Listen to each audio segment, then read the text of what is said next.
In this tutorial, we're going to create a JavaScript countdown. This is going to be a function that's going to allow us to pass in a few parameters. The first parameter you can see is a human readable date, so that's extremely useful to be able to pass in something like that. And we're also going to pass in a list of, or an array of, elements that are to be affected on our page. So you can see here that each of these corresponds to the markup I've created up here. So we, in this instance, are counting down days, hours, minutes and seconds, and we've defined these all in here. The reason for this is there's no point updating data that you don't need to or that isn't there. Lastly, we have a callback function, which can obviously be defined as an anonymous function, as you can see here, or it could be a named function that you want to reference to be called when this finishes. So let's take a look at how this works. Let's just open a browser and refresh here. So you can see that we've got the different sets of timers here. So we've got days, hours, minutes and seconds, and we can quite clearly see that we've defined a time of 6:30 PM on today's date, which leaves us with 52 minutes and 6 seconds as we speak. So this is what we're going to be creating. It relies on no external JavaScript libraries, so we're not using anything like jQuery. It's going to be extremely lightweight and easy to manage and easy to change around. And the way that we're going to do this is with a global function, which could be become part of your application's overall object under that namespace. Or you could, of course, just take this functionality and put it into your page as you wish, depending on how you feel about global functions. So let's go ahead and get started and wipe this slate clean and start working on the markup. Okay, so for the benefit of those just starting out in JavaScript, we're going to do this from scratch essentially. So we can already see that we're working with two files. These are countdown.js and countdown.html. Countdown.js is where our main function is going to be included. So I'm actually just going to first of all go ahead and include this onto the page. So I'm just going to use script tags with a source attribute, and I'm just going to specify countdown.js that I want to load in. And the next thing I'm going to do is open and close some script tags here, because in here this is where we're actually going to call our function. So let's go ahead and just call this anyway, and then we'll start to add our parameters to it. Now in terms of the markup, we need 4 elements, and these are just going to be span elements. However, they could be any element type that you want, as long as you can set the inner HTML of these elements. So I'm going to give these all IDs that correspond to what they are. So in this case we're going to have days, hours, minutes and seconds. So let's just duplicate these down. So we've got hours, minutes and seconds. So on the markup side of things, we're all done. What we now need to do is jump over to countdown.js and start to actually build our countdown functionality. So the first thing to do is just declare the name of this function and then outline the function like this. So we are naming the function here in a variable and assigning this function to it, rather than saying something like function countdown. And like I said before, if you do have an overall application object, you can add this method if you like to it. So let's create a few variables. The reason we want to do this is because we want to establish how we actually calculate minutes, hours and days, and obviously seconds based on a time that we're given. Now this is actually extremely straightforward, and I'm going to use underscores to represent these numbers just to keep them separate to other things that we're going to be working with, like timers. It just means that when we scan our code we can see where we're doing the most calculation. So a second is obviously 1000 milliseconds. And now let's go ahead and work out what a minute is. This should be quite obvious. It's second times 60. Now you can see here I've created one variable, if you like, but I'm actually comma separating these. So we are creating more than one variable here. We're just not defining var each time we want to create a new variable. So an hour is going to be a minute times 60. again, fairly straightforward. And a day is going to equal an hour, and you probably already guessed, times 24.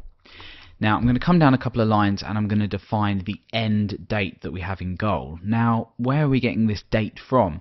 Well, when we looked at our example, we defined a date just in here, and that represented a sort of readable date that we want to count down to. So in this case, that's what it's going to look like.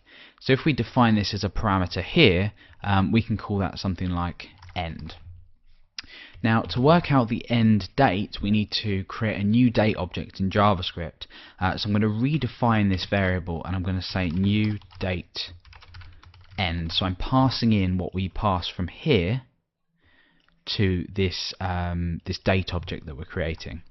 Now we need two more variables. One of them is going to be the timer, and the next one is actually going to be the calculate function that we use to calculate everything and split everything out. We're only going to use one function here just so we can fill in the contents and focus on the code rather than splitting this up into bite-sized functions, if you like. So I'm going to call this calculate, and I'm going to make that equal to a function. And that's it. That's all we need to do for now. We have our end date, we have our timer ready for when we want to set a timer, and we've got our calculate function. So I'm going to go ahead and call the calculate function from just down here. And in here, for now, I'm just going to console log something out. So we'll console log our end just to see how this line performs. So let's go ahead and run this in the browser and see what happens. Lovely. So we've now passed in our human readable date, and we've been presented with this. Now with this might look a little strange, but we're going to be able to determine how we want to work with the now value. We can check if it's not a number, so we know it's an invalid date, etc., etc. So in actual fact, that's probably the first thing that we might want to do here. So inside of our calculate function, we might want to create an if statement just to check whether we have a valid date or not. So let's go ahead and create that if statement, and we're going to use the is not a number function. So nan is not a number. You might have commonly seen this in sort of anything that calculates with numbers in JavaScript. You might have seen this appear on a website somewhere. You get an nan value back and you think, wow, what is that? But basically it just means that it's not a number. So we pass in end there, and we want to check whether this is a number or not, and we want to say console.log if it is not a number. So I'm going to use an exclamation mark there to check if this is false, and in this case I'm going to say invalid date time. Perfect. So what I'm then going to do is I'm going to just return. We don't want anything else to run if we have an invalid date. There's no need to. So let's go ahead and check this out in our browser. So if we just refresh, it says invalid date time. Oh, sorry. I've actually gone ahead and added a false check there when it's not needed. Quite confusing with JavaScript. If you were to say is not a number, we want to say if it is a number or not. Anyway, let's go ahead and define a few more variables that we need to work with. Now, when we're counting down, we need to check if we have, we need to check and compare against the current date. So I'm going to create a variable called now, and I'm going to set that equal to a new date object, which is going to return us with the current date. I'm then going to create a variable called remaining, and this is going to be equal to end.getTime, and that's a method, minus now.getTime, again, method. I'm also then going to define a variable called data. Now this data variable is going to be where we store. We're basically going to build up an object of the days, hours, minutes, seconds values that we want to return and then display on the page. So it's just sort of like a we want to use this at some point, but we're going to declare it here anyway. So let's go ahead and continue with this. The first thing that we really need to do is check if there is any time remaining on this timer. Now we can do that by checking if the remaining time that we've just calculated here is equal to is less than or equal to 0. If it's less than or equal to 0, there's no need to start applying numbers to the area on our page here. So by default we'll have double zeros just here to signify that. So that will now look like this. So if the time has passed already, there's no need to even begin our timer, start counting down any functionality. It would be a complete waste of resource. So let's go ahead and check this. So if remaining is less than or equal to 0, what do we want to do? Well, we want to basically call our callback. But we'll get to that in just a moment. So here we'll just put a comment and say callback. And what we're also going to want to do is clear our timer. So we want to clear our timer at some point. We want to clear our timer, we want to call back, and that's it really. So otherwise we want to go ahead and check if our timer isn't set and then set our timer otherwise. So here I'm going to say if not timer. So if our timer hasn't been set, I'm going to set our timer to, using the set interval function, we're going to the function that we're going to run is calculate, and we're going to run that every second. So we've already defined how many milliseconds are in a second here, so we don't need to specify 1,000 here. We can just use the variable we've already created. So what we're going to do now is we're going to down here console log second. Now what's going to happen here, let's just run over the code we've already written. We're already running our calculate function, so that's going to run this function. We're going to calculate the current date and time using the date object in JavaScript.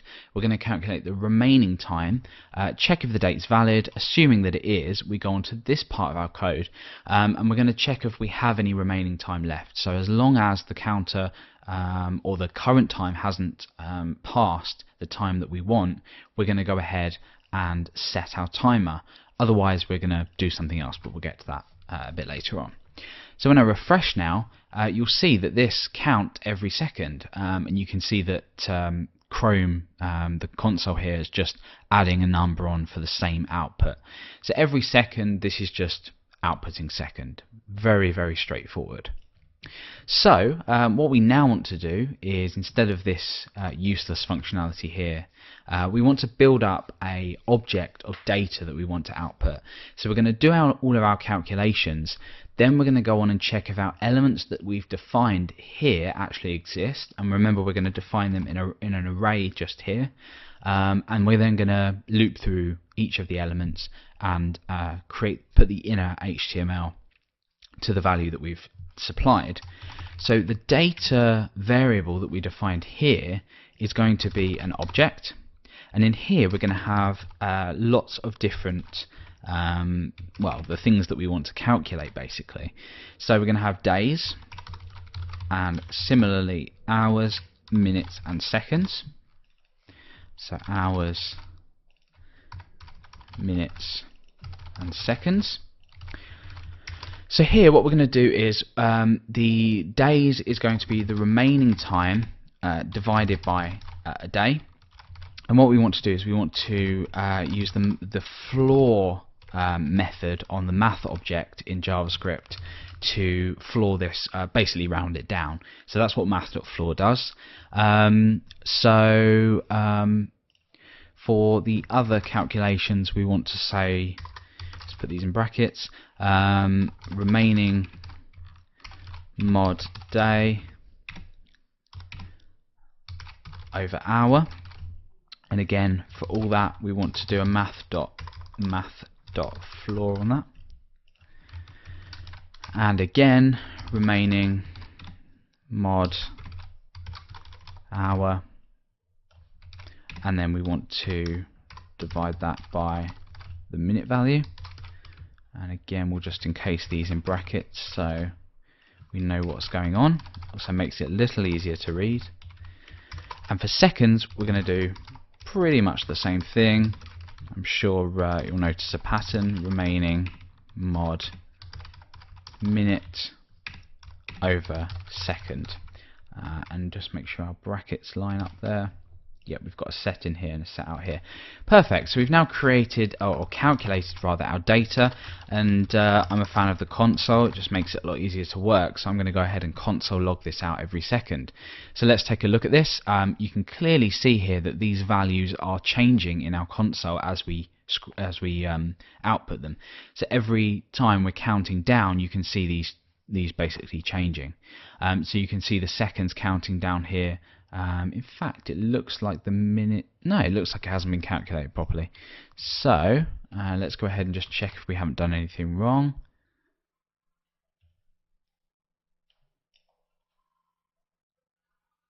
Ah, yes, here we go. So, we have a day equals an hour equals 24 here. So, I'm sure someone spotted that before I did. But there we go. That's gone ahead and change now. So yep, this is the rubbish we've output, but now we've got a more accurate picture here. So we've got 35 minutes each time we loop, and then for the seconds, these obviously will have one removed from them each time, so they'll decrement down, down, down, obviously until seconds reaches 0, and then minutes is then going to go down as well. So they're the calculations that we've already done. The next thing to do, however, is to actually loop through the elements that we want to apply these to, and then we can actually put the values on the screen for the user to see. So you can see that now the 34 has changed in the minute value here, and 59, or the seconds have been reset to 59. Okay, so let's jump back over to our code. Instead of console.log data, what we're going to do is we're going to check if our elements have been defined. So they haven't at the moment, so I'm going to say if elements.length. Now, length is a property of an array that tells you how many items are in the array, and at the moment there are no items in this array, so this is going to be false. So let's go ahead and do so. So days, hours, minutes, and seconds. Cool. So now that we've done that, what do we actually want to do? Like, what are we trying to achieve here? Well, the point of this is we want to basically loop through all of the elements that we've defined here, and then find them on the page, and then set their value to what we've defined just here. So let's go ahead and do this now. We want to say for x in elements. So we're now looping through each of the elements. Now this code assumes that you're always going to call the ID here days, hours, minutes and seconds. This is just a representation of what you want to show. So you couldn't, for example, say days with a Z and then change this to days. That wouldn't work. So let's go ahead and change that. Now the reason for this is, if we just pop back to countdown.js, is that we have called days here, hours here, minutes here, seconds here. This could be changed, of course, so perhaps it's something to go away and change if you really need that flexibility. So inside here I'm going to define a variable called x, and this is going to be the position of the elements at x. So here I'm just going to say elements x. Now I'm going to say document.get element by ID, define x, and then say .inner HTML equals data x. So that basically just replaces the values on our page. Let's go ahead and check this out in our browser. Oh, okay, elements is not defined. Ah, there we go. That's the problem that we've got, is that we haven't actually set this in our list of arguments or parameters that we want to pass through to our function. So this will be elements. Let's go ahead and refresh. And there we go. Now, this looks very strange. The reason being is that we don't actually have double digits on here where we might want to see double digits. It's still fine when we have values like this, but you can see these have turned to single zeros, and that's to be expected just because of the way that we've done our calculations. Now, if we wanted to change that, there's a really short way of doing this. We just say data x is equal to, so we're sort of replacing this data, and what we want to do is we want to say double 0, we want to concatenate that onto data x, and then we want to slice it -2. Now what this is going to do is it's going to add it's going to add zeros on and then cut it by 2, leaving you with either 2 digits if there was 1, or nothing if there was 2. So let's go ahead and check this out. When we refresh, we can see here, oh, okay. Let's just check this error out.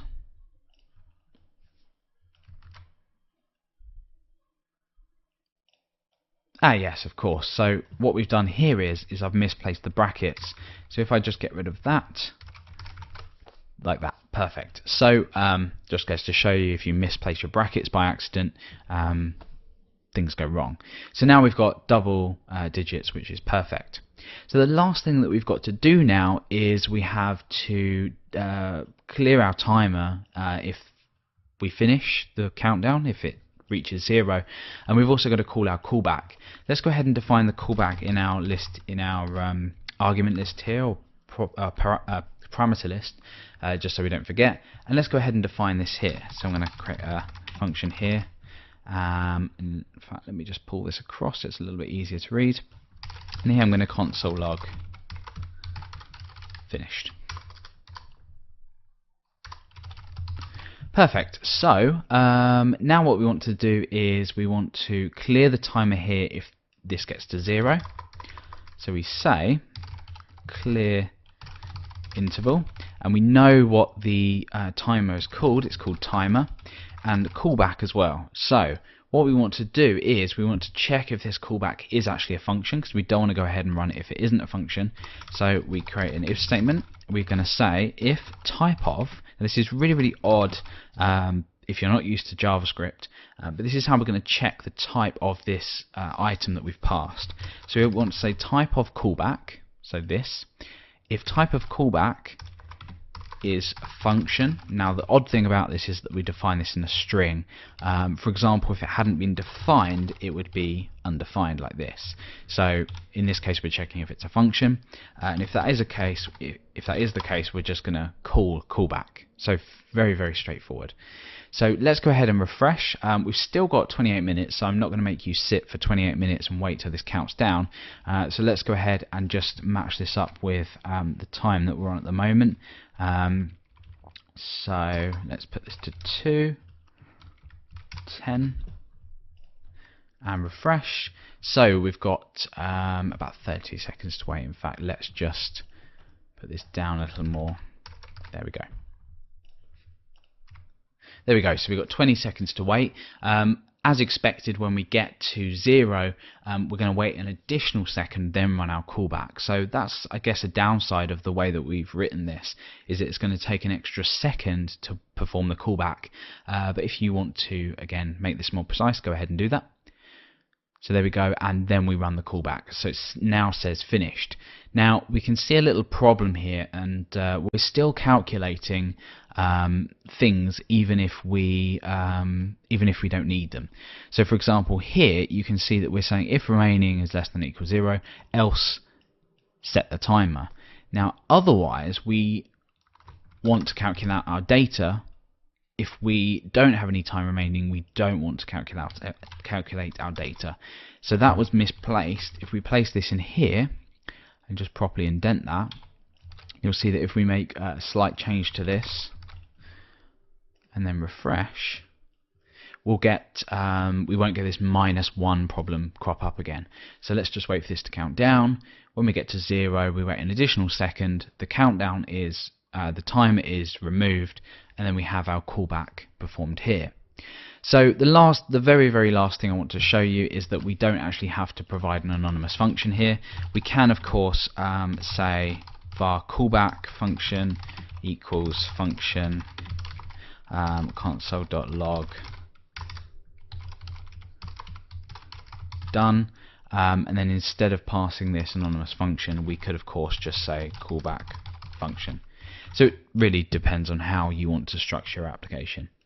But overall, that is how we would create a JavaScript countdown timer without the use of any external JavaScript libraries.